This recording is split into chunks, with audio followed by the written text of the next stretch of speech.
Where is the Pokemon market going? So I know there's been some speculation that the 30th anniversary is very weak and that Pokemon is going to crash after the 30th anniversary. And that's what everybody's talking about. Almost half of the Pokemon YouTube investors out here are like, that's the peak, calling it the peak. And, some people believe it, some people don't.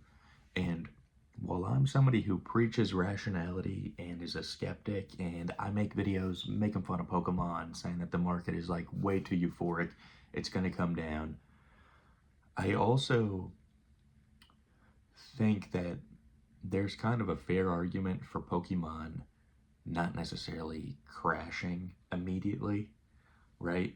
And it kind of goes back to psychology. Like, I believe that a lot of the investors in Pokemon are so delusional that if Pokemon went down, they would just keep buying.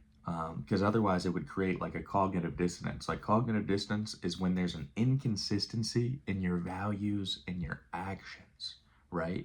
And like you don't want to feel like a hypocrite. You don't want to feel like you're bad. You don't want to feel like you lied to people or whatever. So if you're a guy like, Nostalgianomics or whatever, and you said buy, buy, buy, buy, or you're like any of these guys on YouTube that made videos with like the green stock market arrows going to the moon, saying that Pokemon is going to kaboom, even if you're Joe Jonas and you're Simon Cowell, you're Kim K, you're Soulja Boy, and there's even OnlyFans girls buying Pokemon cards now. Even if they take their money out of the hobby and we see a huge correction because those people treat Pokemon like a trend, they're only here for the 30th anniversary. Those people, those big money people, they take their money out of Pokemon. We see a huge dip.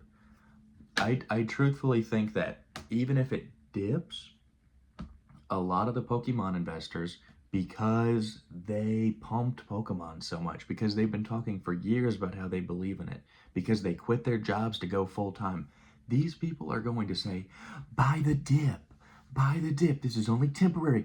This is where the millions are made, right? Because they don't want to have that cognitive dissonance of, I told everybody this is going to pump to the moon. The reality is it's falling and crashing. And even if the writing is on the wall that they should get out before they get totally screwed, they're going to instead say, it's an opportunity. It's a market opportunity. Buy the dip. And I actually think that there's enough people interested in Pokemon and investing in Pokemon at this time that it creates some level of safety net where, like, even if there is a huge dip when some of like the more trend followy kind of people leave Pokemon, there will be a safety net here to scoop a lot of it up, and there might be enough whales in Pokemon to keep prices decently high. You know what I mean? Like, people are going to absorb a bit of the fall, and I think what we're gonna more likely see with Pokemon, and like, I can't predict the future, I'm not a financial advisor. Don't listen to anything I say. I just like to preach rationality, and I like to give like food for thought. So I get a lot of people like attacking me in the comments. You're so wrong. You don't know anything, dude. I'm just throwing ideas out there and I'm trying to start a discussion, right? I think what's more likely to happen is that Pokemon becomes less trendy because it is a huge fad right now. It is so trendy. It is super hot. It's gonna cool off a little bit, but it will dip, and people will try their hardest to absorb that dip. People will try to continue to pump it for quite a while. And then the real question is, what happens when the Charlotte printing facility opens and they finally do start printing more cards?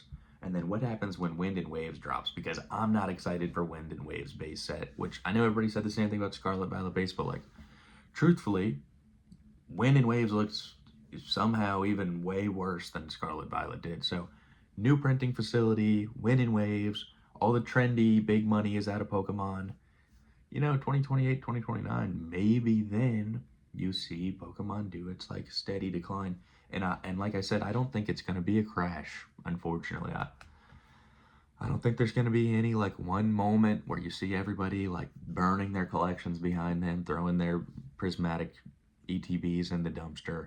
I think it's just going to be like a slow fall from grace, and it's going to kind of take some time for Pokemon to return to normalcy.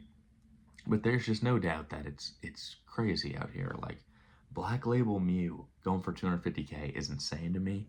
And I'm not gonna lie, I know it's extremely hard to get black labels. I watched a video of a guy that sent like 30 burger chews to Beckett, and they're all like absolutely perfect. And he got 2 black labels, and then he got like a bunch of 10s, and then he even got a few 9.5s going for a black label. But it makes you think, like, if the value proposition of a black label is so high, just grade 1,000 cards with Beckett, and you get a few of those black labels of big cards. They're gonna be worth 100K. Like you just have to get 1 or 2 black labels. And I saw the Dragonite went for 50K in a black label. Like, I don't know, if you have an eye for grading, I mean, Beckett is where the most free tendies are at this time, right? And honestly, Beckett labels don't look too bad. One thing that's also an obvious sign of the market change to me, which I made a previous video about this, talking about the Pokemon parent problem. It's like when we were kids, my parents, grandparents, like they would take me to get Pokemon cards. They knew nothing about the value of it. They just thought it was like a stupid cards game, right? My mom gave away like vintage like base set and fossil cards that we had like in a big box and like in a base set binder. We like gave most of them away for free, and then maybe like sold the binder and like a garage sale for, I want to say, almost no money, right? Like the binders alone is probably $50, $100, just the binder without cards. And then the cards, though, I think we took out like we had 2 base set Charizards in our basement, so we took out the Charizards. But I want to say there was probably some like heavy play damaged like hollows in there or something, some decent cards that got just given away because my mom was like, this is just junk, like just throw it, give it away. And it wasn't that many cards, probably $200, $300 worth of cards, because I actually played with them and damaged all of them. But present day, my mom, when she sees Pokemon cards like in her area on like Facebook, she'll like send me a link like, look, they're selling cards, Pokemon cards, interesting. That's a complete change in psychology, right?